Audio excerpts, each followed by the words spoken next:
Bueno, se ve que no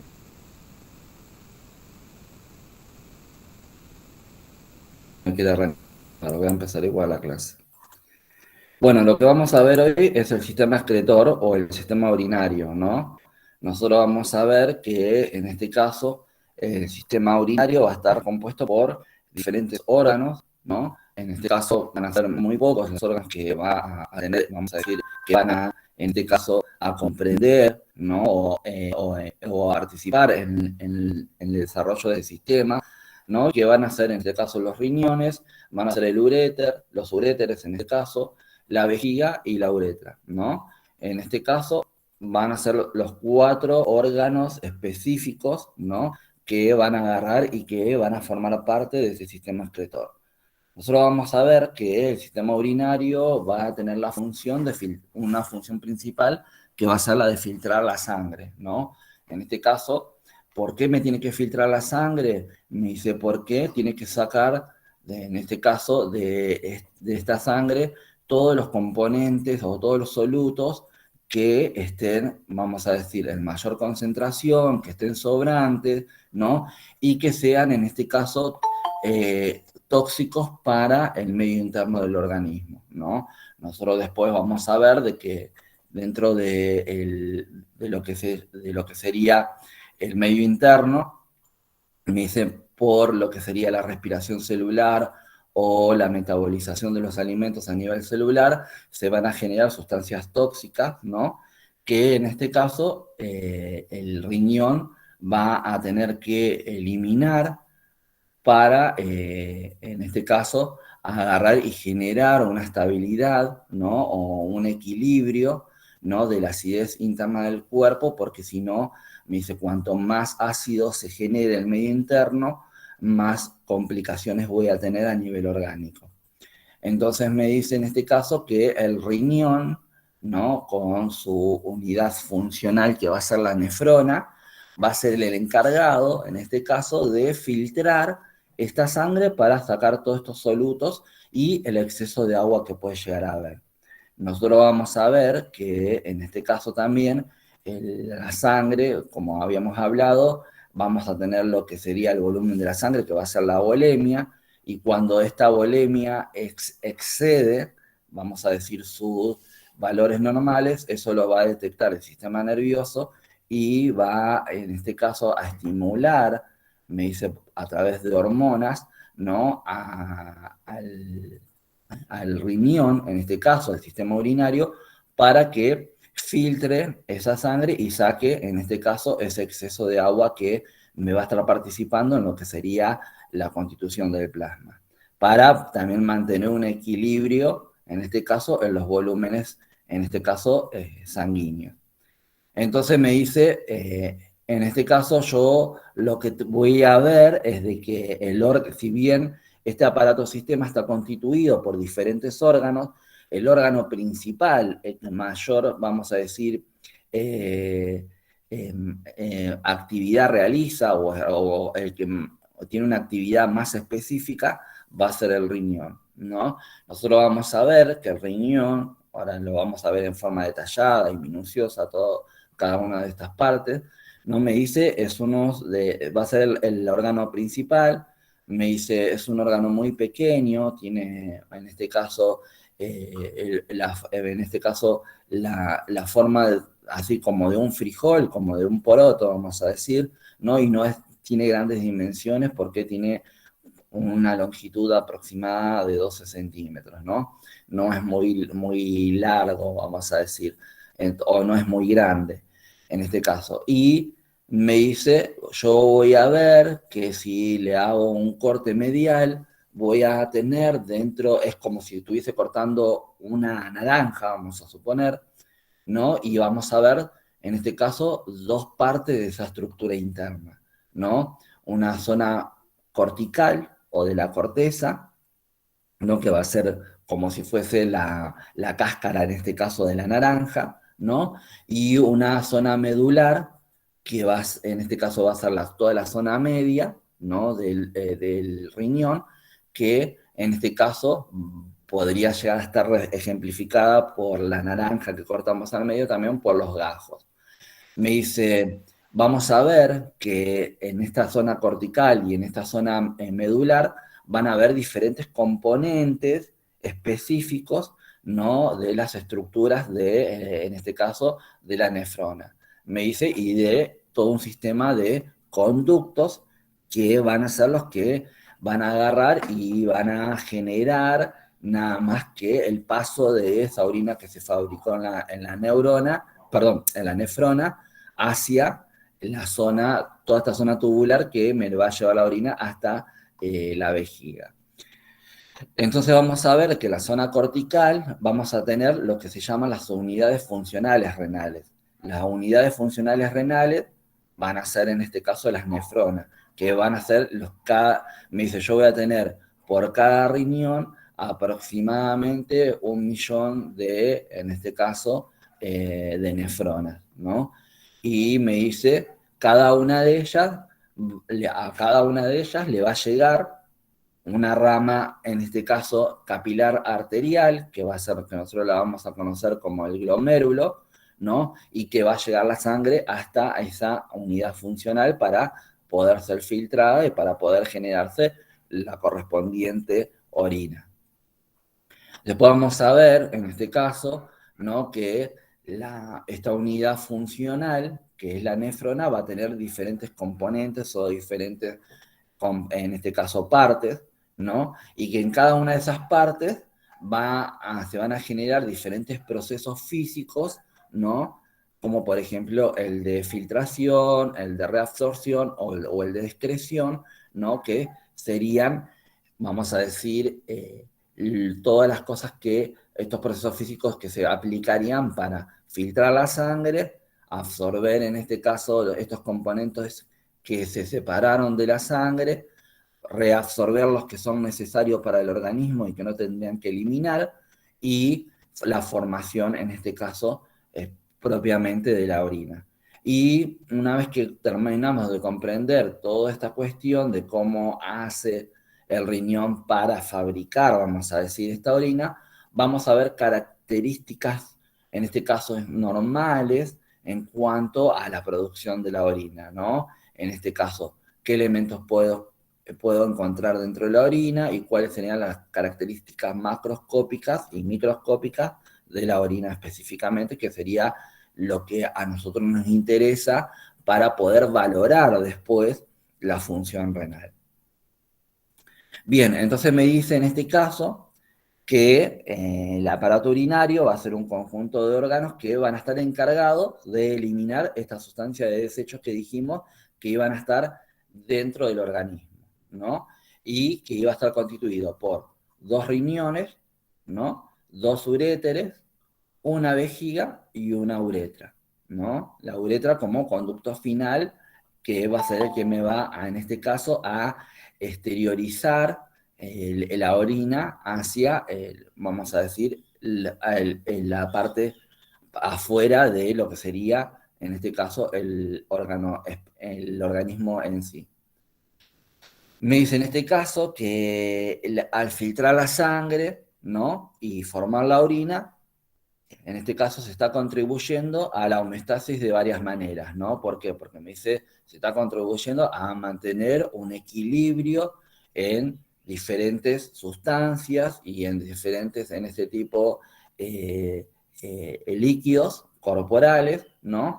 Y en otras funciones específicas del organismo, ¿no? Y fíjense que me dice que las funciones en este caso en las cuales va a participar el riñón y que va a favorecer esta homeostasis van a ser, en primer lugar, la regulación de la composición iónica de la sangre. Me dice, cuando hablamos de iones estamos hablando de todos estos electrolitos que van a ser necesarios para el desarrollo de la vida celular, ¿no? Y que me dice, estos van a ser provistos al organismo mediante la dieta que nosotros vamos a consumir, ¿no? Y me dice, muchas veces todos estos electrolitos pueden llegar a ser de que, me dice, me los provea algún tipo de dieta en exceso, ¿no? Eso va a estar determinado según el nivel el nivel cultural, ¿no? O el origen cultural de cada persona en base a la alimentación que consume, ¿no? Y muchas veces me dice también están provistos por, en este caso, diferentes tipos de fármacos que puedan llegar a estar ingiriendo el paciente o que sea necesario, en este caso, hacer un aporte porque sus valores están disminuidos. Pero me dice, muchas veces estos iones como son el potasio, el calcio, el cloro, el sodio y el fosfato están en altas concentraciones porque, como dijimos anteriormente, la dieta lo puede provenir en exceso o porque el individuo esté consumiendo o esté tomando algún tipo de droga o de fármaco en este caso, que le esté proveyendo este tipo de iones, haga que estén en exceso y haya que mantener un equilibrio, o sea, haya que disminuir su concentración, ¿no? Para mantener esa homeostasis interna. Entonces, lo que va a hacer el riñón en este caso va a sacar ese exceso de cada uno de estos iones que haya en la sangre. Obviamente que esto lo va a hacer a partir en este caso, de la participación del sistema nervioso, ¿no? El sistema nervioso, dijimos, va a ser aquel que va a, en este caso, percibir, ¿no? Todos estos cambios que va a haber en el medio interno y va a generar en este caso, las reacciones necesarias para poder mantener el equilibrio. Es por eso que le vamos a decir, le va a mandar la orden al riñón para que empiece su filtrado o lleve adelante su función y empiece a regular estas cuestiones. Me dice, otra de las funciones va a ser el mantenimiento de la osmolaridad de la sangre. Cuando estamos hablando de la osmolaridad, estamos hablando de la cantidad de solutos en los cuales van a estar disueltos en la sangre, ¿no? Me dice, a menor cantidad de solutos, menor osmolaridad, a mayor cantidad de solutos, mayor osmolaridad, ¿no? O sea, ¿qué me quiere decir esto? Como que vamos a decir, eh, coloquialmente hablando, o la sangre está muy espesa o está muy diluida, ¿no? En este caso, o está muy concentrada o está muy diluida. Y eso tiene que ver por la cantidad de solutos que estén, en este caso, disueltos en lo que es el componente de la sangre. Me dice, también me va a regular el volumen de sangre, esto que decíamos. Nosotros tenemos que tener en cuenta lo que era la volemia, ¿no? Y lo que era el gasto cardíaco, ¿no? Me decía que aproximadamente la volemia de una persona son 6 litros de sangre en total. Me dice, pero cuando hablamos de gasto cardíaco decimos que el corazón tiene que tratar de movilizar en un minuto aproximadamente de 4 a 8 litros de sangre, ¿no? Y eso lo va a regular mediante la frecuencia cardíaca. Entonces me dice, yo tengo que tener un determinado volumen de sangre dentro de mi cuerpo, porque si no, en este caso, estaría frente a una hipervolemia y no va a ser bueno para el organismo. ¿Por qué? Porque cuando yo estoy con una hipervolemia, va a haber, en este caso, órganos que van a ser afectados, ¿no? Y parámetros vitales que van a ser afectados, como por ejemplo al tener una alta cantidad de volumen de sangre, me dice, yo voy a sobreexigir el corazón para que, en este caso, se va a ver sobreexigido el corazón para, en este caso, hacer circular todo ese volumen de sangre y voy a ver de que lo voy a ver reflejado, en este caso, con un signo característico que va a ser la hipertensión. Me dice, pero supongamos que en este caso yo tengo una hipovolemia, que sería un volumen menor de lo normal dentro del endovascular. Me dice, el riñón va a dejar de filtrar, no me va a seguir sacando en este caso agua, cosa que sí va a hacer cuando yo tenga una hipervolemia. Por eso me dice que me va a regular en este caso el volumen de sangre. Me dice, me regula la tensión arterial, ¿no? Me dice esto de que va a agarrar y me dice, cuando yo tenga, en este caso, un incremento de la volemia y por consecuencia de esto voy a tener una hipertensión arterial, se va a activar lo que nosotros vamos a conocer como complejo renina-angiotensina, ¿no? Y me dice, me va a estimular, en este caso, la filtración, en este caso sanguínea, y la actividad renal, y me dice, el riñón me va a empezar a sacar agua, ¿no? Me va a tratar de empezar a sacar agua, en este caso. Cosa de que cuando yo tenga, en este caso, una hipovolemia, dijimos anteriormente, yo voy a tener un paciente con una hipotensión, ¿no? Después vamos a ver que la hipovolemia puede, o la reducción de la volemia puede estar dada por las pérdidas que se generan del organismo a partir de diferentes situaciones, como por ejemplo una hemorragia, o los vómitos excesivos, o las diarreas excesivas, o cualquier pérdida de líquidos en forma excesiva, como por ejemplo un paciente con un gran quemado, ¿no? En donde se va a evaporar, en este caso, el líquido corporal del cuerpo. Entonces, eso me va a reducir la volemia. Entonces yo voy a tener un paciente con pérdida de volumen de sangre o un paciente que esté deshidratado, entonces ahí se va a liberar lo que sería la hormona antidiurética para hacer que el riñón me deje de filtrar y me deje de sacar, en este caso, agua, y entonces se va a regular de esa manera la tensión arterial, ¿no? En donde cuando el riñón deje de filtrar agua, se va a mantener ese agua dentro del espacio endovascular y vamos a empezar a recuperar volumen de sangre y se va a empezar a estabilizar, en este caso, la tensión arterial. Dice, otra de las funciones va a ser la regulación del pH sanguíneo, ¿no? ¿Por qué? Porque me dice, todas esas sustancias de desechos que se generan a partir de la metabolización celular, en este caso, vieron que habíamos visto que dentro de la célula había una usina, en este caso, que estaba, representada por lo que es la mitocondria. Me decía todos los componentes, los macronutrientes, que son los que en este caso la célula va a poder transformar en energía, los va a procesar en la mitocondria. Me decía, y supongamos, agarraba y tomaba la glucosa, ese ATP que iba a estar dentro de la sangre y lo va a transformar en energía, pero cuando se quedaba sin glucosa, iba a necesitar, en este caso, utilizar las proteínas y las iba a tomar de su centro de reserva y las iba a procesar y me iban a empezar a generar sustancias de desechos tóxicas como serían la urea, la creatinina, ¿no? Me dice el ácido úrico y me va a generar, estos se van a transformar en iones, en este caso, que en iones de hidrogenio, ¿no? Que van a ser compuestos tóxicos. Entonces, me dice, esos hidrogeniones, me dice, se van a empezar a acumular, en este caso dentro del organismo, y cuanto más acumulación de hidrogeniones haya, me dice, mi medio interno se va a volver más ácido, lo cual no es beneficioso para el organismo porque me estaría generando toxicidad. Entonces lo que va a hacer en este caso el riñón va a tratar de ir sacando toda esa sustancia de desecho, todos esos hidrogeniones para, vamos a decir, limpiar la sangre de cierta manera y mantener la homeostasis en cuanto a esos hidrogeniones.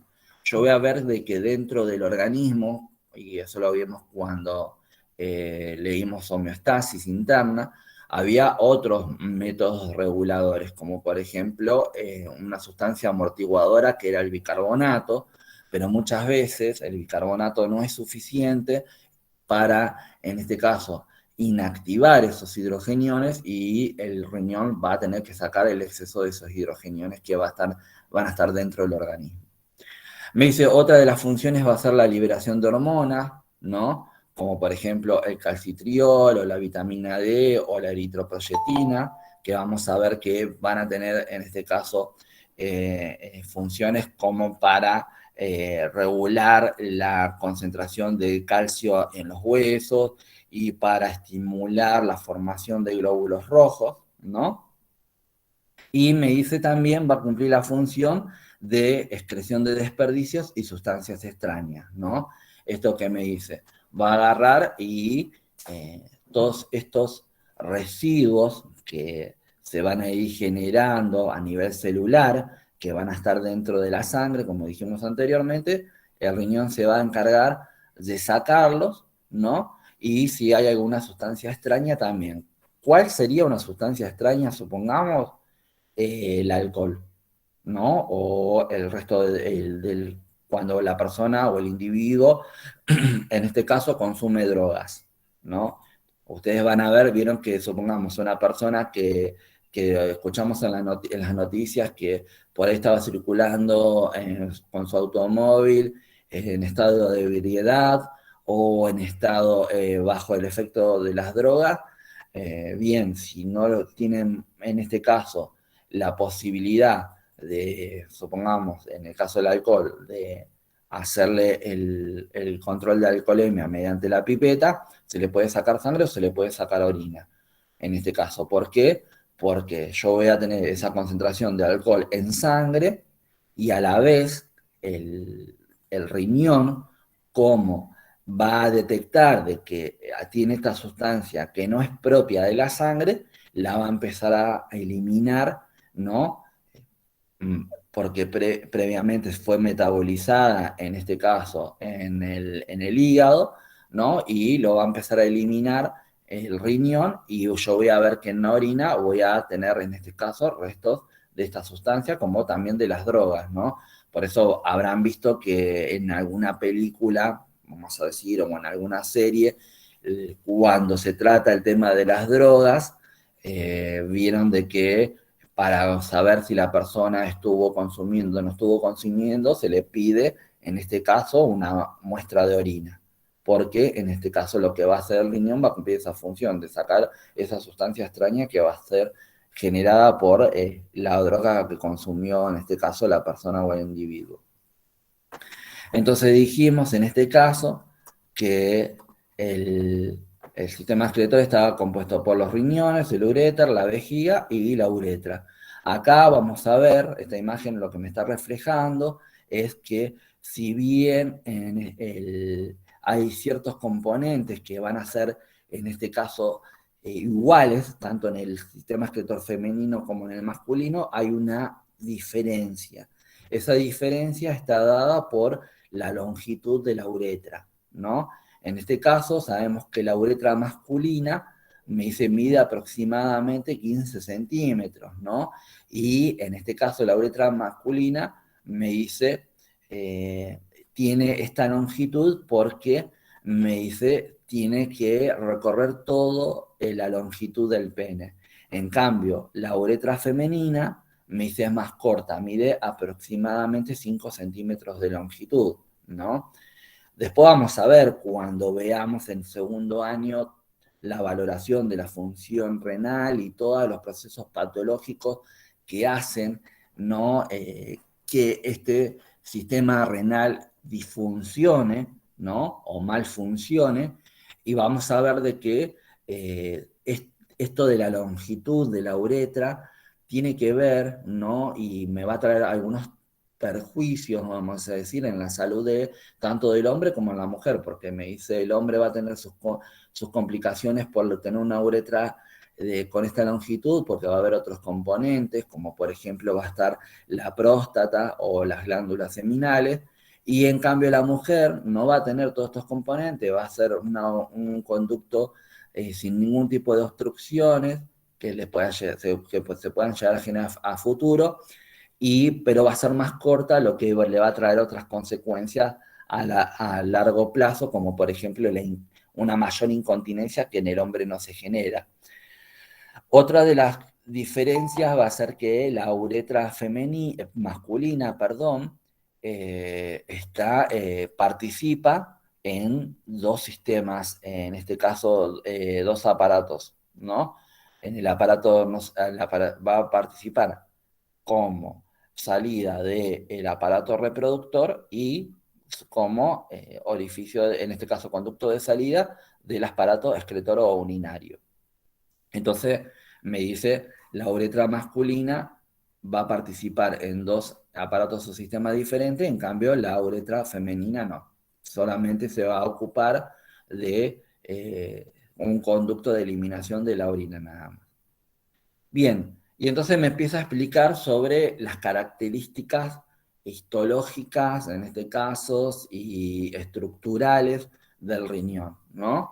Y entonces me hace una descripción que dice son dos órganos, me dice de color castaño rojizo, tienen forma de frijol o forma de poroto, nosotros lo conocemos más por el poroto, ¿no?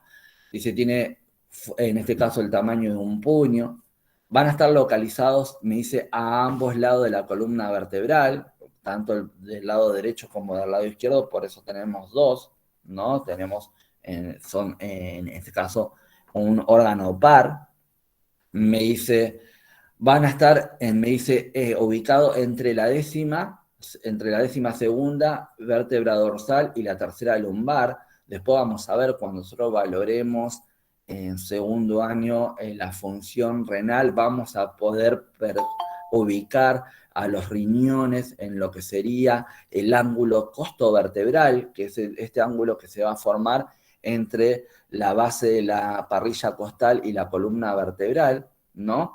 Vamos a ver que van a estar ubicados ahí específicamente, y ahí es donde vamos a tener que percutir, supongamos, para ver si están inflamados o no están inflamados. Me dice, van a medir aproximadamente 12 centímetros de longitud, de 5 a 6 centímetros de ancho, ¿no? Y 3 centímetros de espesor, o sea, no es un órgano muy, muy grande, de muchas dimensiones. Dice, posee un hilio, al igual que, supongamos, los pulmones, ¿no? Va a presentar un hilio que va a ser una zona de ingreso y egreso, en este caso de diferentes elementos, ¿no? Bien, me dice, en ese hilio, me dice, se une al uréter, van a entrar vasos sanguíneos, van a entrar vasos linfáticos y van a entrar nervios, ¿no? Paquete vasculonervioso, ¿no? Esto lo tienen que tener bien en cuenta porque después, como cuando uno les pregunta en el examen cuáles son todos los componentes que pueden llegar a ingresar en a la zona iliar, hay algunos que se olvidan, ¿no? Como por ejemplo, cuando preguntamos en el parcial de la clase pasada de qué contenía una vellosidad, qué elementos contenía una vellosidad intestinal, y era, en este caso, el paquete vascular, el paquete linfático y una fibra nerviosa, ¿no?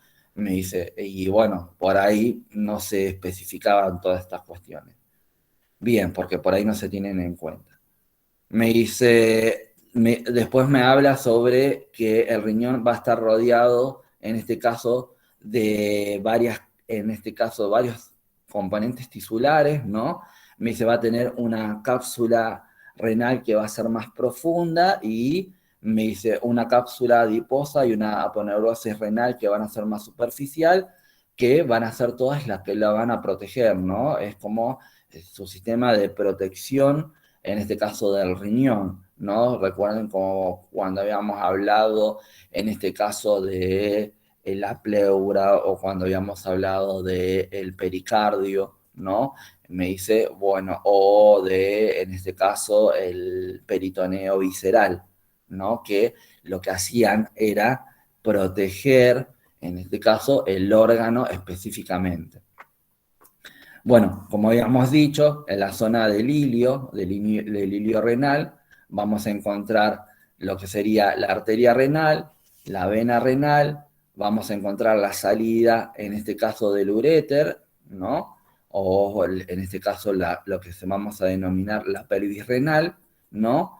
Y vamos a tener también la entrada o salida, como quieran decir, del paquete nervioso, que en cada uno de los órganos que nosotros veamos y que vimos durante todo el año, siempre va a tener que estar inervado y va a tener que estar irrigado.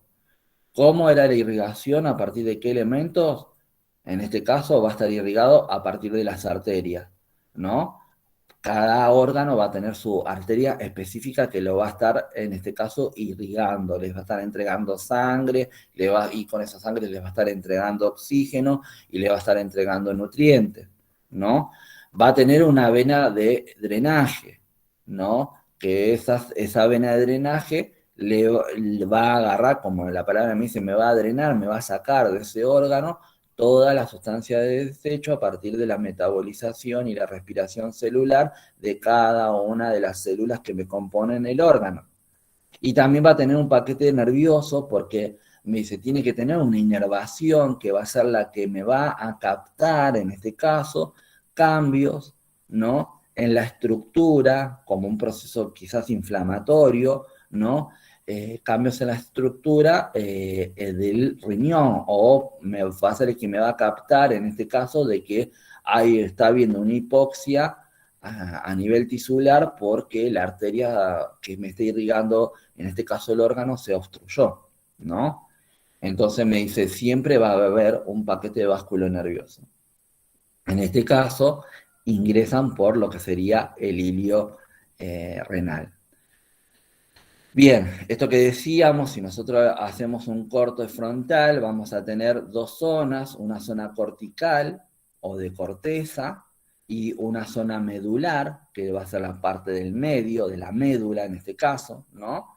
Y me dice, en este caso, vamos a tener que en la zona cortical, me dice, va a ser un área, en este caso, de color rojizo y de textura lisa. Ahí vamos a ver que en este caso van a estar ubicados todas las nefronas, ¿no? Todas las nefronas. Y vamos a tener una parte medular, que me dice es de color marrón, la vamos a denominar médula renal, ¿no? Y me dice, en este caso, vamos a ver que en la médula se va a caracterizar porque vamos a encontrar lo que se llaman las pirámides renales, ¿no? Y estas pirámides renales van a estar compuestas por todas, en este caso, conductos o túbulos que me van a traer, en este caso, la orina que se generó en cada unidad renal, en cada nefrona, ¿no? Entonces se van a aglomerar ahí y van a drenar hacia lo que serían los cálices menores, ¿no? Bien. Mm, Y en este caso me dice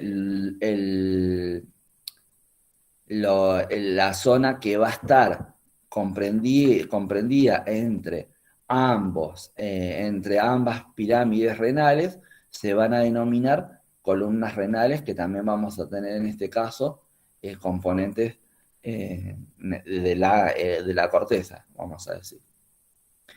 Recuerden que cuando hablamos de parenquima, cuando supongamos ustedes lean el parenquima de tal órgano o qué componentes en este caso incluiríamos en el parenquima, estamos hablando de todos los tejidos del órgano, ¿no? Y entonces me dice, el parenquima renal, en este caso, está constituido por la corteza renal, las pirámides renales y las nefronas, ¿no? Las nefronas que van a estar, en este caso, dentro de toda esta zona cortical, ¿no?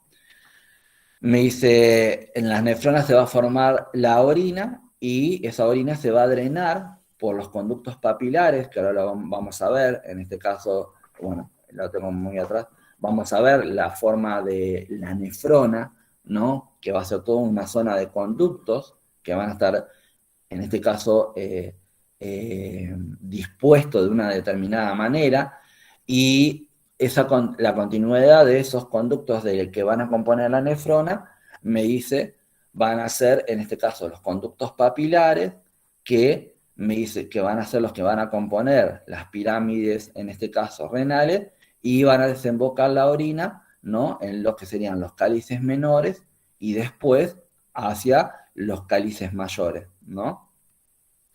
Me dice, en este caso vamos a encontrar en cada riñón entre 8 y 18 cálices menores, ¿no? Que van a ser esta zona de desembocadura, ¿no? Que tienen que ver con la cantidad de pirámides renales que haya, y vamos a tener de 2 a 3 cálices mayores nada más. Bien, fíjense, acá lo tenemos.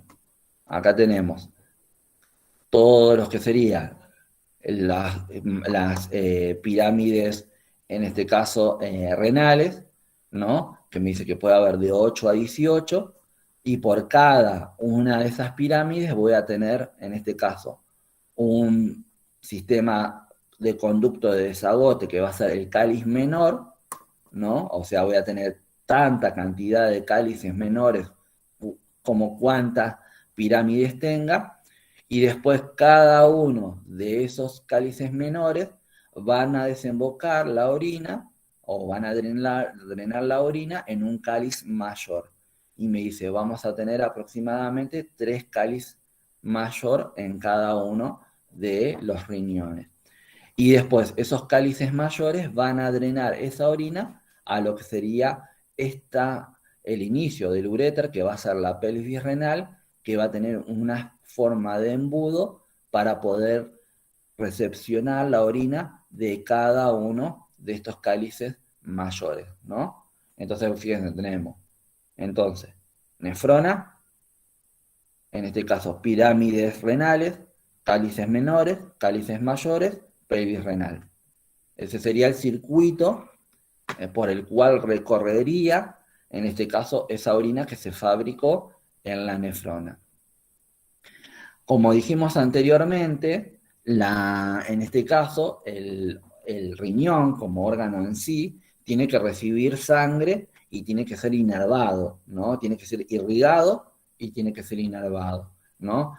Y esto ya lo habíamos mencionado, en este caso, cada una en este caso, de los componentes vasculares, que van a ser los que me van a irrigar o me van a drenar, en este caso, algún órgano, o va a recibir el nombre de ese órgano, ¿no? Por eso nosotros ahora vamos a ver de que quien irriga, en este caso, al riñón va a ser la arteria renal.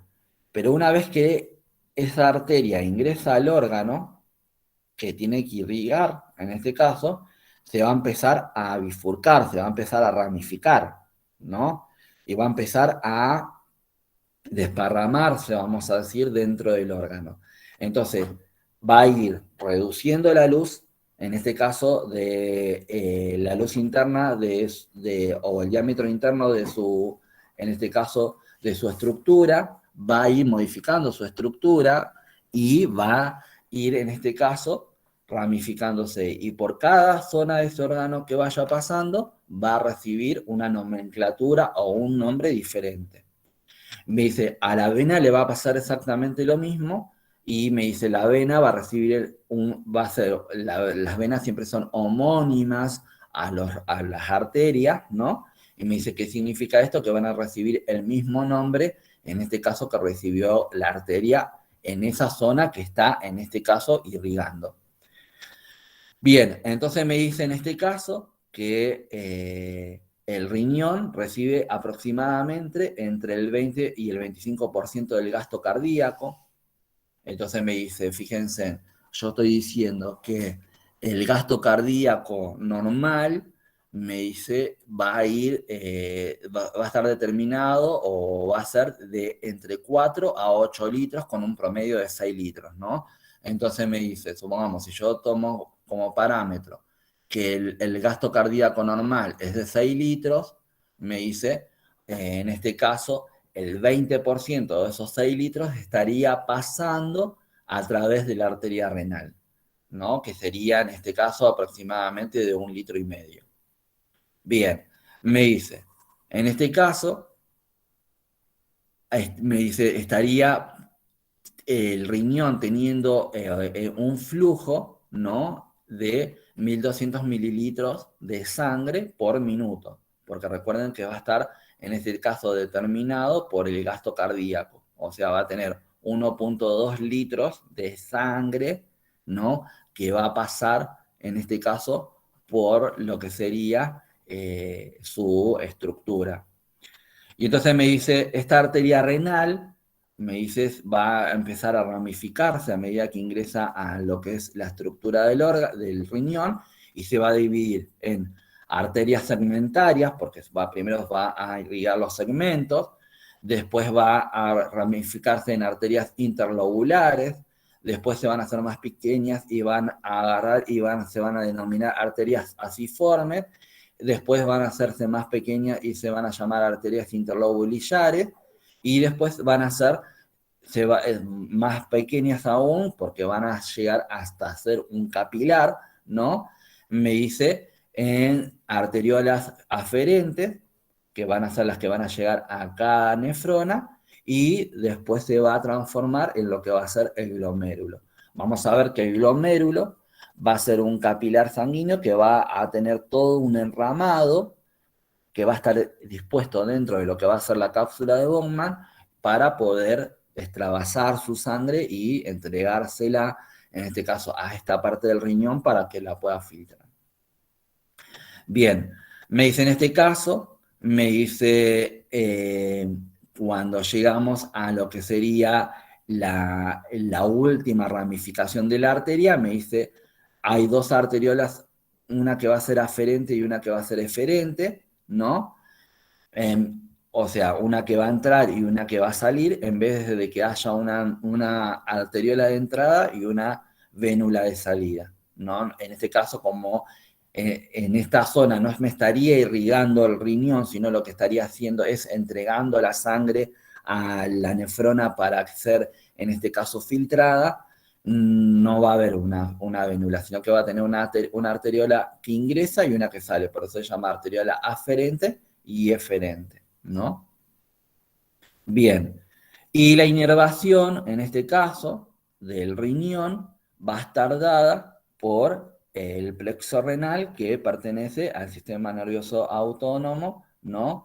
Y que va a ser el que va a detectar todos los cambios que se pueda llegar a producir dentro de esta estructura. Bueno, en esta imagen vemos, vamos a decir, está graficado mejor, en este caso, la ramificación, ¿no? De esta arteria renal, como a medida que va ingresando al órgano, va cambiando el tamaño de su diámetro, se va haciendo cada vez más finito, cada vez tiene más ramificaciones, y va cambiando el nombre según la zona en la cual esté.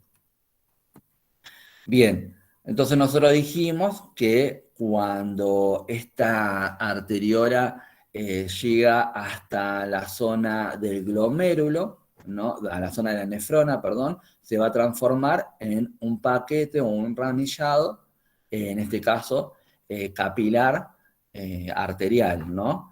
Fíjense en que ingresa el capilar y se forma todo como si fuese un enramado del capilar que se lo va a denominar glomérulo. Ese glomérulo va a estar ubicado dentro de una estructura, ¿no? O que se va a llamar cápsula de Bowman. La cápsula de Bowman vamos a ver ahora que me dice, va a tener, en este caso, la función, me dice, de absorber, en este caso, los componentes que necesite sacar de la sangre, ¿no? Va a agarrar, va a absorber la sangre y va a empezar a separar todos esos componentes que en este caso dijimos que no son necesarios que permanezcan en la sangre. En la cápsula de Bowman se va a continuar por lo que vamos a denominar túbulo contorneado proximal. Después vamos a tener una zona que se va a llamar asa de Henle, que es un túbulo, en este caso, que tiene una porción descendente y una porción ascendente. Y se va a continuar el asa de Henle con lo que sería el túbulo contorneado distal. Me dice, este se denomina proximal porque va a estar próximo a la cápsula de Bowman y al glomérulo, y este se va a llamar distal porque está más alejado, me dice, de la cápsula de Bowman y del glomérulo. Y después este túbulo contorneado distal va a continuarse con todos los que serían los túbulos colectores, que la única función que va a tener es nada más que la de drenar, en este caso, la orina hasta llegar, ¿no?, hasta la pelvis renal para continuar su camino por el uréter y llegar hasta su centro de acopio, que va a ser en este caso la orina, la vejiga, perdón. Bien, nosotros dijimos que acá vamos a tener varios procesos físicos, ¿no? Me dice, vamos a tener un proceso de absorción, un proceso de filtración, un proceso de reabsorción y un proceso de excreción, ¿no? Me dice, en donde cada uno se va a desarrollar en diferentes partes. ¿Por qué? Porque me dice, la cápsula de Bowman, en este caso, cuando la sangre llega por el glomérulo, y vamos a ver de que el glomérulo va a tener, vamos a decir, una superficie libre entre la estructura de la cápsula de Bowman y su estructura. Entonces la sangre, dice, se extravasa del glomérulo, sale del glomérulo, ¿no? Y el tejido de la cápsula de Bowman lo absorbe y lo empieza a pasar adentro de su estructura. En lo que sería el túbulo contorneado proximal, ya vamos a empezar a ver que se genera todo el proceso de filtrado, ¿no? Va a agarrar y se va a empezar a separar la sangre de todas estas sustancias tóxicas, ¿no? Y me dice, va a agarrar y el riñón va a generar todo lo que se llama el proceso del filtrado. En lo que sería parte también del túbulo contorneado proximal y la rama descendente del asa de Henle, se va a generar lo que sería la reabsorción. ¿Qué se va a reabsorber en este caso? Se reabsorben todos, en este caso, los componentes que necesita, en este caso, el organismo, ¿no? Como por ejemplo, nutrientes, los eritrocitos, en este caso, leucocitos, todas las sustancias que realmente van a ser utilizadas, en este caso, por el organismo en general. Bien, entonces me dice, ahí se va a esos componentes que son necesarios para el cuerpo, van a volver a la sangre, ¿no? Por eso se llama proceso de reabsorción. Y después vamos a tener un proceso de excreción y de formación de la orina y de excreción que se va a generar en lo que sería el asa de Henle en la rama, supongamos en la rama ascendente, ¿no? Y en el túbulo contorneado distal. Me dice, yo supongamos después voy a agarrar y ¿por qué tengo que tener en cuenta cómo está constituido esta nefrona y cómo funciona? Porque supongamos dijimos, si el paciente tiene, en este caso, una hipervolemia, lo cual nosotros lo vamos a ver determinado a partir de, en este caso, un incremento de la presión venosa central que después vamos a ver cómo se mide y vamos a tener un incremento de la tensión arterial. Me dice, al paciente hay que hacerlo orinar para que hay que hacer que el riñón, en este caso, filtre esa sangre para que me saque ese exceso de volumen y que, en este caso, el riñón pueda generar orina y la pueda exteriorizar, el paciente pueda orinar. Para esto nosotros vamos a tener que estimular el funcionamiento del riñón o el funcionamiento de esta nefrona. ¿Por qué? Porque fisiológicamente hablando no lo está pudiendo hacer. Entonces lo vamos a tener que estimular con lo que nosotros vamos a conocer como, en este caso, diuréticos. Pero vamos a tener diferentes tipos de diuréticos que vamos a utilizar con diferentes tipos de pacientes, me dice. ¿Por qué? Porque supongamos, yo, si tengo un paciente que tiene, supongamos, una hipertensión porque tiene un exceso de volumen, ¿no? O porque tiene un exceso en su volemia, y yo le tengo que hacer que el riñón me saque, en este caso, agua, ¿no? Yo le puedo dar, en este caso, una furosemida, ¿no? Que me dice va a ser un diurético de asa. Se denomina un diurético de asa porque va a actuar en este túbulo, en el túbulo contorneado proximal. ¿Qué va a hacer? Me va a estimular todos estos procesos, me va a estimular todo este proceso y me va a sacar. Como la porosidad que tiene el túbulo contorneado proximal es mayor a la del túbulo contorneado distal, yo cuando estimulo la formación de la orina, ¿no? O el filtrado renal y la formación de la orina a partir de un diurético que funcione en el túbulo contorneado proximal, no solamente se le va a sacar agua al paciente, sino que corremos el riesgo de que se salgan otros componentes que quizás necesite el organismo, como por ejemplo los iones, el sodio, el potasio, el calcio, el cloro, ¿no? Y entonces me va a barrer con todo, me dice, me saca todo. Me dice, no es selectivo en este caso. Agarra y me saca todo, y eso lo puedo hacer quizás en un paciente que tiene una patología clínica. Pero en este caso, si el paciente es un paciente que tiene una patología cardiovascular, después vamos a ver que el paciente con una patología cardiovascular, por más que tenga una hipertensión, no se le puede dar un diurético de ASA. Se le va a dar un diurético que se denomina antiacídico. Los diuréticos tiacídicos funcionan estimulando la filtración, en este caso renal, a partir del túbulo contorneado distal. Entonces me dice, como dijimos que la porosidad que va a tener este túbulo va a ser menor a la del túbulo contorneado proximal, entonces lo único que va a poder sacar esta nefrona o filtrar esta nefrona va a ser agua. No va a poder sacar ningún otro tipo de soluto, porque me dice, eso lo va a hacer a partir de un proceso de ósmosis y no a partir de un proceso de filtración. Me dice, porque no tiene la porosidad necesaria. Entonces me dice, los solutos, como esos solutos son todas moléculas con un tamaño determinado, no van a poder salir, en este caso, por la estructura del túbulo contorneado distal.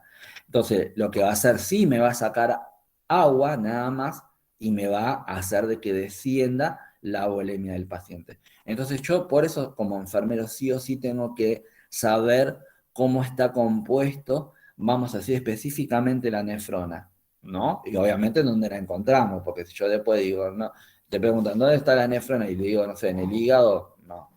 O sea, tenemos que saber que es una parte estructural del riñón, ¿no? Así que bueno, por eso es tan, vamos a decir, en la explicación de esta parte del riñón es tan meticulosa porque yo tengo que saber, en este caso, en dónde están funcionando cada uno de, como estos diuréticos que yo le puedo aportar al paciente y en qué caso lo tengo que hacer. Bien, entonces me hace una descripción de la nefrona, me dice que es la unidad anatómica y funcional del riñón, que hay aproximadamente 1.000.000 a 1.300.000 nefronas por cada riñón. Dice, se encarga de 3 procesos básicos: de filtrar la sangre, de retornar la sangre y las sustancias útiles a la sangre, vamos a decir, y retirar de la sangre aquellas sustancias que no son necesarias.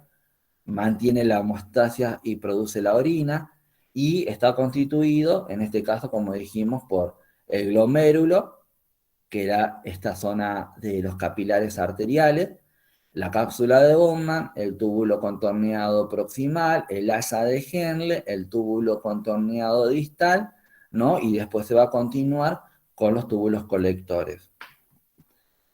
Bien, fíjense en este esquema me muestra bien cómo, en este caso, esa arteriola aferente va a agarrar y va a entrar a la cápsula de Bowman, se va a ramificar y después va a tener una salida, en este caso, que se denomina eferente, ¿no? Es la que se va a encargar de traer la sangre hasta esta zona, la sangre se va a extravasar, o sea, va a salir, se va a empezar a acumular ahí, y en este caso la cápsula de Bowman me dice va a ser la encargada, ¿no?, de absorber, ¿no?, y empezar a generar, ¿no?, toda la captación de no solamente del plasma, sino de todas estas sustancias de filtrado, ¿no?, lo cual nosotros vamos a llamar filtrado glomerular.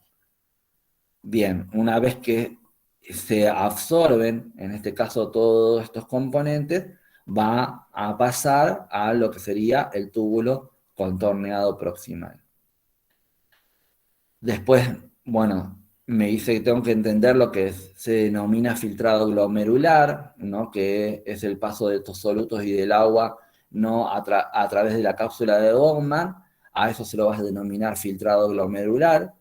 Me dice, esto va a estar compuesto por agua, sales minerales, algunos productos finales del metabolismo, como son, en este caso, la urea, la creatinina y el ácido úrico, que eso lo habíamos explicado al comienzo de la clase, que son todas las sustancias de desechos que se van a generar en la mitocondria celular a partir de la utilización, en este caso, de las proteínas, ¿no?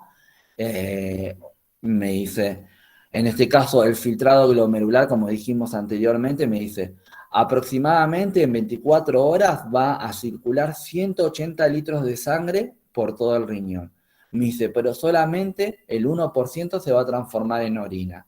Entonces yo me pongo a calcular, si 180 litros pasan en 24 horas, el 10% de esos 180 litros van a ser 18 litros y el 1% va a ser 1,8 litros, ¿no? Entonces me dice, de esos 180 litros que circulan en 24 horas, solamente se van a transformar en orina 1,8 litros, aproximadamente 2 litros. Entonces nosotros después, cuando controlamos al paciente, tenemos que tener este dato en cuenta. ¿Por qué? Porque nosotros vamos a tener que ver de que el paciente en 24 horas mínimamente genere esta cantidad de orina, ¿no? El paciente por diferentes situaciones clínicas puede generar, en este caso, menos orina o más orina, ¿no? Entonces, el paciente puede estar, en este caso, con un proceso que después lo vamos a empezar a utilizar esta nomenclatura. Cuando el paciente genera una cantidad de volumen, supongamos, va a tener un ritmo el filtrado glomerular, ¿no? Me dice, ese ritmo de filtrado glomerular nosotros lo vamos a tener en cuenta por hora, ¿no? Y me dice, si el paciente genera entre 50, perdón, sí, entre 50 y 200 mililitros de orina por hora, va a tener un ritmo diurético normal, en este caso. Si el paciente me genera más de 200 mililitros de orina por hora, vamos a decir que el paciente va a estar poliúrico. Si el paciente me genera, ese riñón me genera entre 30 y 50 mililitros de orina por hora, vamos a tener un paciente con una oliguria, o sea que su ritmo diurético bajó, su filtrado glomerular bajó, no me está generando tanta cantidad de orina. Si el paciente orina entre 0 y 30 mililitros de orina por hora, estaríamos frente a una oligoanuria, ¿no? Y si si ese riñón de ese paciente no me genera orina, o sea, está en 0, estaríamos frente a un proceso de anuria. ¿Mm? Por eso me dice, yo tengo que tener en cuenta todos estos datos también, porque después tengo que interpretar la clínica del paciente. Bien, y me habla sobre esto que habíamos hablado, dónde se genera la reabsorción, ¿no? Cómo hace para reabsorberse, cuáles son los elementos que se van a reabsorber, que van a ser todos esos elementos que en este caso necesita el organismo, que no pueden salir, porque si no, el mismo riñón, si los elimina, estaría generando después lo que vamos a conocer como déficit de, tomamos glucosa, déficit de potasio, déficit de tal componente, ¿no? ¿Por qué? Porque tiene que mantener, en este caso, las concentraciones de cada uno de esos componentes dentro de los valores normales. Si están en exceso, el propio riñón se va a encargar de sacarlo. Pero me dice, no los tiene que sacar de más, porque si no, después vamos a tener un déficit, ¿no? Bien. Y fíjense en este caso que, bueno, ustedes van a leer ahí todo cómo se genera el proceso en este caso, de la filtración y la reabsorción, y me explica entre ellos esto que decíamos. La mayor parte de la filtración se genera en el túbulo contorneado proximal y en la rama descendente de la asa de Henle. Me dice, el 15% aproximadamente del agua filtrada se va a reabsorber en la rama, en la rama descendente de la sangre de Henle, me dice, pero también voy a poder, en este caso, filtrar agua en lo que sería la parte terminal de la nefrona. Me dice, ¿cómo hacemos la evaluación de la función renal? Me dice, en este caso, lo primero que voy a agarrar y voy a controlar es la cantidad de orina que va a, en este caso, estar produciendo ese riñón, ¿no? Tenemos que tener en cuenta este rango normal, que sería aproximadamente de 1,8 litros en 24 horas, ¿no? Y después vamos a valorarlos a partir de las concentraciones de los desperdicios que va a tener la sangre. Esto que vamos a ver en cómo, en este caso, hacer una valoración macroscópica y microscópica. Esto de ver ciertas características que me dan la pauta de normalidad de la orina, que pueden estar alteradas o no, y después mediante tiras reactivas en el laboratorio o en el office de enfermería, o me dice, mandando una muestra al laboratorio, yo voy a poder obtener datos sobre estos componentes microscópicos que puede llegar a tener la sangre, entonces, la orina, perdón. Entonces, de esa manera nosotros vamos a poder comprobar el real funcionamiento de la orina. Me dice, ¿cómo se compone la orina?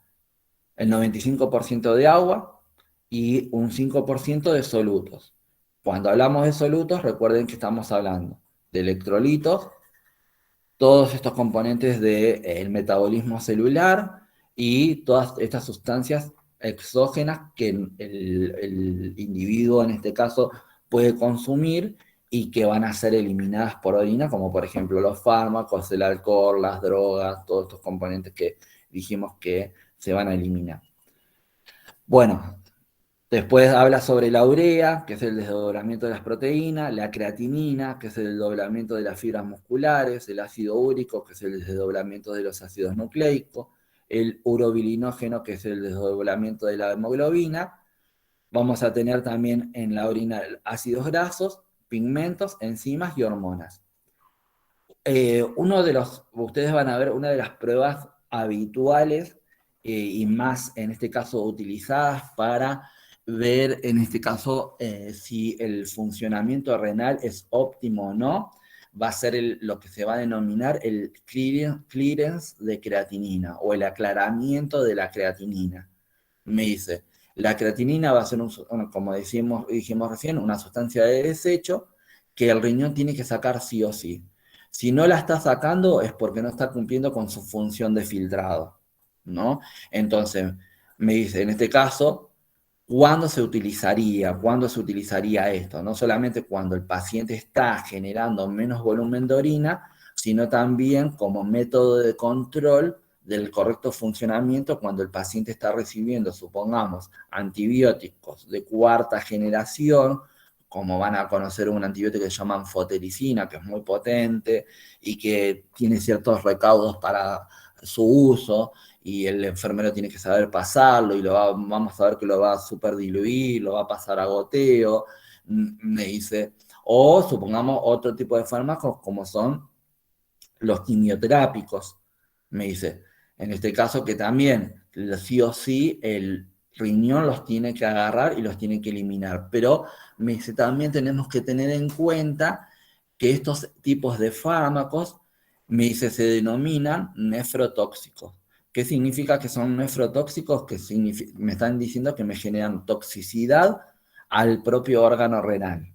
Entonces, su uso, ¿no? Si bien yo los voy a utilizar, supongamos la anfotericina, para combatir una infección grave, o en la quimioterapia para combatir algún tumor, es necesario utilizarla, pero su utilización me está generando, me dice, hepatotoxicidad, o sea, toxicidad al hígado, y nefrotoxicidad, que sería toxicidad al riñón, lo que me va a generar de que, en este caso, el riñón o el hígado en su, en su funcionamiento empiecen a fallar, ¿no?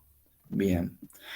Y fíjense, ¿cuáles son las características normales, en este caso, de la orina? Y fíjense, en primero me dice el volumen. Me dice, me tiene que generar entre 1 a 2 litros por día o en 24 horas de volumen, ¿no? Dijimos de 1,8 a 2 litros. Me dice el color, el color de la orina es color ámbar, ¿no? O amarillo pajoso, así está descrito, ¿no? Me dice, ¿puede modificarse el color de la orina? Sí, se puede modificar, se puede volver transparente o se puede, en este caso, generar un color oscuro como los que vemos acá, que eso va a estar determinado, ¿no? Según el proceso patológico que tenga el paciente. Supongamos, un paciente con una diabetes mellitus va a ser un paciente que me va a tratar de eliminar ese exceso de glucosa que hay en la sangre. Supuestamente la glucosa nos sirve, dijimos, para generar las reacciones metabólicas en este caso, de las células. Pero como están en exceso en sangre y no están siendo transportadas al interior de la célula, me dice, el estar acumulándose dentro de la sangre me va a generar un incremento de la glucosa, una hiperglucemia y todas las consecuencias que tiene en este caso la hiperglucemia. Entonces, ¿qué hace el sistema nervioso? Detecta este desequilibrio homeostático de la glucosa y envía señales al riñón para que agarre y me filtre más esa sangre y me saque, en este caso, esas concentraciones elevadas de glucosa y las trate de equilibrar. Entonces voy a ver que el riñón en este caso me va a estar sacando agua y glucosa. Entonces los otros solutos están muy diluidos porque, o sea, se está sacando mucha cantidad de agua y me diluye el resto de los solutos, entonces va a tomar una coloración transparente. ¿Esto cómo sería? Supongamos yo agarro y vieron, voy a hacer, agarro un sobrecito de jugo, ¿no? Para diluir, ¿no? Y lo pongo un poquito en una jarra. Si yo pongo poca agua, voy a tener un jugo con un sabor determinado y una coloración determinada. Ahora, cuanto más agua le agregue, más va a estar diluido ese jugo, menos sabor va a tener y más transparente va a ser el agua. Acá pasa exactamente lo mismo. Cuando hay un incremento de la glucosa, que el riñón tiene que agarrar y sacar ese exceso, me dice, yo voy a tener lo que se va a denominar glucosuria, porque la glucosa va a estar presente en orina, y voy a ver que dentro de las características normales de la orina, perdió el color la orina. Perdió ese color amarillo pajoso o ámbar y se transformó en transparente. Ahora, un paciente, supongamos que esté deshidratado, que tenga una hipovolemia, o un paciente que está teniendo pérdidas, supongamos, de sangre por una hemorragia, me dijimos, va a tener menos volumen de sangre, entonces el riñón va a tener que parar de filtrar, va a seguir funcionando, va a seguir generando, en este caso, orina, pero en menor cantidad, y como me va a sacar poca agua, los solutos los va a seguir sacando, pero van a estar más concentrados. Entonces, a mayor concentración de solutos, más oscura se me va a volver la orina, y en este caso va a tener otros componentes, ¿no? Me dice, otro aspecto o otra característica normal va a ser la turbiedad. O sea, yo voy a tener dos componentes. O sea, voy a tener una orina transparente, vamos a hacer una orina clara, no me salía la palabra, una orina clara y una orina turbia. En este caso, ¿cómo sería? Supongamos, una orina de aspecto claro, yo voy a agarrar, voy a poder ver a través del frasco que yo contenga la orina, a través de la orina. O sea, si bien vemos que tiene una coloración, pero yo puedo ver también a través de esa coloración. Entonces me va a hacer una orina con un aspecto claro. Ahora, supongamos, si esa orina llegara a tener, en este caso, pus o muchos solutos, como en este caso, no voy a poder ver a través de la orina, porque va a tener otro aspecto que va a estar dado por la concentración alta de esos solutos que me está eliminando la orina y voy a ver que cambió de aspecto claro a aspecto turbio. Otra característica normal que nosotros tenemos que valorar en la orina va a ser el olor. Ustedes saben bien que cuando nosotros vamos a hacer pis, en la primera instancia, la orina no tiene olor, ¿no? O sea, ustedes no sienten el olor a la orina. Me dice, ¿cuándo se empieza a sentir el olor a la orina? Cuando, supongamos, la orina, los componentes de la orina que están siendo, en este caso, sacados a través de la orina, se asientan en el inodoro o en el migitorio y empieza a tener un aroma, en este caso, que no es el normal. Empieza a generar un olor amoníaco, ¿no? Entonces yo ahí recién le empiezo a sentir el olor a la orina, si no, no la sentiría. Pero por ahí, supongamos, yo puedo consumir alguna dieta en la cual el riñón me esté, en este caso, me la esté filtrando, esos componentes que son agregados de la dieta y que me puedan generar cambios en el olor, en este caso, de la orina. Como por ejemplo, un ejemplo muy característico es cuando tomamos café. Vieron que cuando toman café, ustedes ahí sí van a orinar y por ahí sienten el aroma, un cierto aroma a café, ¿no? Bueno, supongamos una persona diabética me dice, como está eliminando mucha, en este caso está eliminando concentración de glucosa por orina, voy a sentir un olor característico que es un olor como afrutado, ¿no? O un olor como que hubiese frutas o manzanas, se lo relaciona más al olor de la manzana dentro de la habitación, ¿no? Esos serían anormalidades del olor de la orina, pero mayormente lo normal en el olor sería que la orina no tiene que tener olor. Me dice el pH, otra característica, me dice el pH de la orina tiene que ir de 4,6 a 8 de pH, ¿no? Y entonces me dice, puede estar, cuando se incrementa, supongamos, cuando tiene más de 8 de pH, en este caso estaría alcalina, si tiene menos de 4,6 estaría ácida. ¿No? Eso lo va a determinar también el tipo de dietas que nosotros consumamos, ¿no? Si consumimos dietas que me generen acidez de la sangre, va a disminuir cada vez más el pH. Si nosotros comemos, incluimos o incorporamos dietas, me dice, en este caso, vegetarianas, me va a alcalinizar, en este caso, el pH de la orina, ¿no?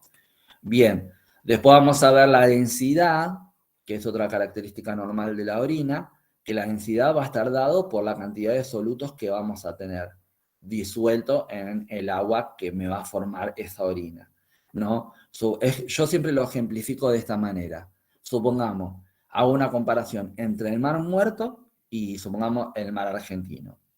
Ustedes saben que en el mar muerto, porque se denomina mar muerto porque tiene mucha concentración de sal. Me dice, es un mar muy salado, en donde no hay vida marina, ni vegetal, ni animal, en este caso, y cuando una persona se mete en el mar muerto, flota, no tiene la posibilidad de hundirse, pero eso va a estar dado por la concentración de sal que va a tener, la concentración de solutos. Fíjense, estas orinas, como están más oscuras, me está dando de que tienen mayor concentración de solutos. Si yo le mido la densidad, vamos a ver que tiene una densidad baja, ¿no? Tiene una densidad, en este caso, que se me está acumulando mucha cantidad, en este caso, perdón, una densidad alta, que se me están acumulando muchos solutos, ¿no? Entonces, si yo tengo que poner, en este caso, en un densímetro, en un densiómetro, no un decímetro, un densiómetro, la orina para calcular la densidad, vamos a ver que su flotador va a quedar cada vez más exteriorizado. En cambio, esta orina, que era la orina del diabético, que lo único que va a tener agua y solamente glucosa, no tiene concentración de solutos, va a estar más diluida y la densidad va a ser más baja. O sea, yo acá me puedo hundir, es como sería, vamos a decir, el mar argentino, que tiene concentración de sal, pero no tiene tanta concentración de sal, permite la vida vegetal y la vida animal marina, en este caso, y si yo me meto, me puedo hundir. me puedo dar, ¿no? Bueno, como para tener una ejemplificación de estos componentes. Me dice, ¿cuáles serían los componentes que tiene que sacar en este caso? Tiene que sacar el riñón, que serían anormales, componentes anormales. Me dice la albúmina, la glucosa, los eritrocitos, los leucocitos, los cuerpos cetónicos, la bilirrubina, el urobilinógeno, los cilindros, los microbios. Van a ser todas sustancias, ¿no? O solutos, en este caso, porque lo vamos a denominar solutos, que van a estar componiendo la orina, que son los que vamos a sacar de la sangre, que están en la sangre y que no tendrían que estar. ¿Me entienden? La presencia de cada uno de ellos nos van a indicar, ¿no? Alguna disfunción que las vamos a ver específicamente el año que viene. Esta imagen la puse para agarrar y comentarles que nosotros vamos a poder detectar, como dijimos, los datos macroscópicos, ¿no? El olor de la orina lo vamos a agarrar y lo vamos a detectar a través del olfato. Otros datos macroscópicos los vamos a detectar mediante la visión, ¿no? Esto que el volumen de la orina, el color de la orina, ¿no? Vamos a agarrar y lo vamos a captar con la visión. Pero otros, como el pH, la densidad y todos esos elementos anormales que van a estar en la orina, lo vamos a poder detectar mediante unas tiras, como estas que están acá, que se llaman multisticks, que lo que van a agarrar es, cada uno va a hacer, me va a medir, supongamos, eritrocitos, leucocitos, urea, creatinina y así sucesivamente, van a estar determinadas por una gama de colores, las cuales van a variar, y me dice, yo lo voy a tener que, esta tira reactiva la voy a sumergir en la orina por aproximadamente 30 segundos, después la voy a agarrar, la voy a sacar de la orina, la voy a dejar que se absorba esa orina aproximadamente otros 30 segundos más, y después lo voy a poder comparar con la escala y el esquema que va a tener en este caso el frasco contenedor de las tiras reactivas, y me va a dar el dato de cómo está cada uno de esos componentes, ¿no? Y de esa manera voy a saber cómo está funcionando en este caso ese riñón. Bueno, si seguimos, dejamos de hablar en este caso de la orina. Me dice, le dijimos, una vez que la nefrona cumple con la formación de esta orina, me dice, la va a drenar hacia los túbulos colectores, ¿no? Me dice, los túbulos colectores, me dice, van a ser la continuación de los túbulos contorneados distales, ¿no? Y se van a unir en este caso, a los cálices menores, ¿no? Van a agarrar, van a estar todos ubicados en donde dijimos, en esta zona de las pirámides renales, ¿no? Entonces, las pirámides renales vamos a ver que son aglomeraciones de todos los túbulos colectores. Me dice, y van a desembocar, en este caso, en los cálices menores para agarrar, drenar después a los cálices mayores y de los cálices mayores a la pelvis renal, ¿no? Entonces teníamos glomérulo, cápsula de Bowman, túbulo contorneado proximal, asa de Henle, túbulo contorneado distal, túbulos colectores. Los túbulos colectores pasan por dentro de lo que serían las pirámides, en este caso renales, cálices menores, cálices mayores, pelvis renal. Bien, me dice la pelvis renal, en este caso, es me dice una porción o una parte dilatada, ¿no? Del uréter, ¿no? Del uréter, que va a ser este tubito que va a estar, que me va a conectar después el riñón con la vejiga, ¿no? Dice, tiene una forma parecida a un embudo, y que la única función que tiene es de hacer que la orina fluya hacia el uréter. En el caso de los uréteres, me dice, son dos tubos, ¿no? Uno del lado derecho y uno del lado izquierdo, aproximadamente de 30 centímetros de longitud y 3 milímetros de diámetro aproximado. Dice, se extiende desde el riñón hasta, en este caso, la vejiga, ¿no? Y me dice, la única función que va a tener también es la de conducción o de drenaje de la orina, ¿no? Va del riñón, de la pelvis renal, hasta la vejiga. La vejiga, en este caso, Es un órgano hueco, es muscular, ¿no? En este caso va a recibir la orina desde los uréteres, ¿no? Y va a expulsar esa orina mediante contracciones de ese propio músculo que va a estar constituyendo su estructura, y la va a poder expulsar a través de la micción hacia la zona de la uretra, ¿no? Me dice, en este caso la vejiga va a estar situada en lo que se llama la excavación de la pelvis. Me dice, está fijada por, en este caso, al pubis. eh, eh, por eso que nosotros vamos a poder hacer una palpación para verificar si la vejiga se encuentra distendida o llena, en este caso, ¿no? Con una palpación suprapúbica. Me dice, en este caso, limita por detrás con el recto, o sea, me está diciendo el recto pasa por detrás de la vejiga, ¿no?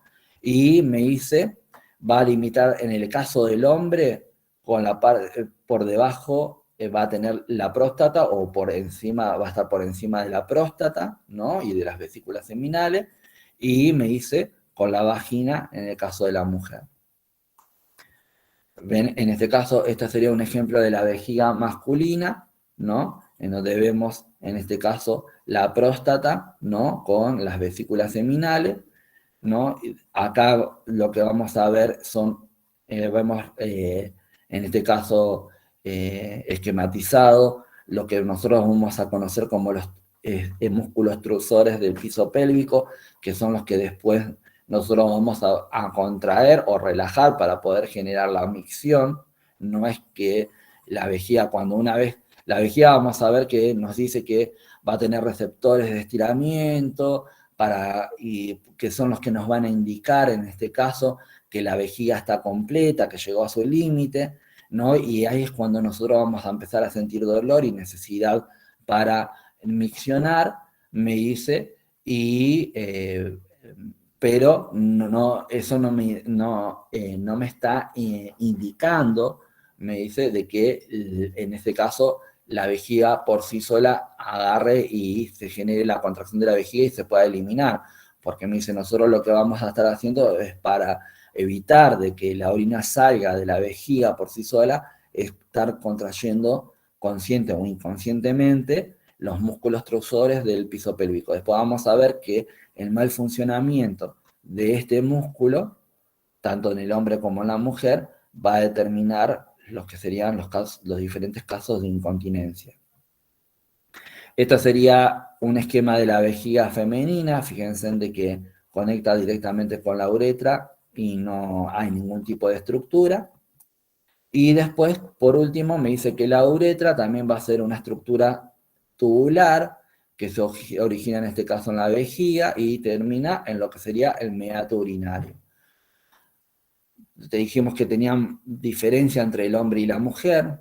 El del hombre mide aproximadamente 15 centímetros, la mujer aproximadamente 5 centímetros, y el meato urinario, en este caso, es más fácil, en este caso, evidenciarlo en el hombre, porque va a ser el único orificio que va a tener, en este caso, el pene en la zona del glande, por donde va a salir, en este caso, la orina, se va a exteriorizar la orina, y también por ese mismo conducto se va a exteriorizar, en este caso, el semen, por parte del aparato reproductor, y en el caso de la mujer, el meato urinario va a ser más difícil de identificar. Por eso ustedes, cuando aprendan la técnica de sondaje vesical femenino, van a ver de que, si bien la técnica es similar en cuanto a los aspectos técnicos, pero en los aspectos anatómicos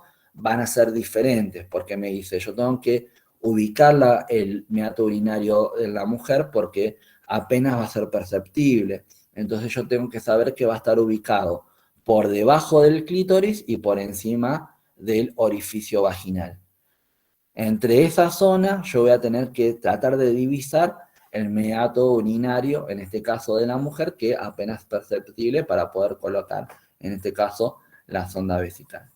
Bueno, este es un esquema en donde nos demuestra que la uretra masculina comparte dos funciones en el caso de la evacuación de la orina y del semen, ¿no? Y en la mujer, no, en la mujer solamente sirve como conducto para nada más que la excreción de la orina. Bueno, tinqui, tinqui.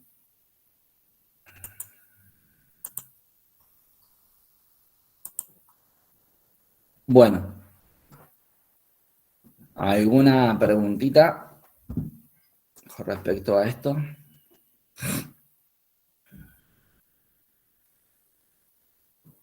¿No? Bueno, vamos a dejar de grabar entonces. Así después le subo la grabación.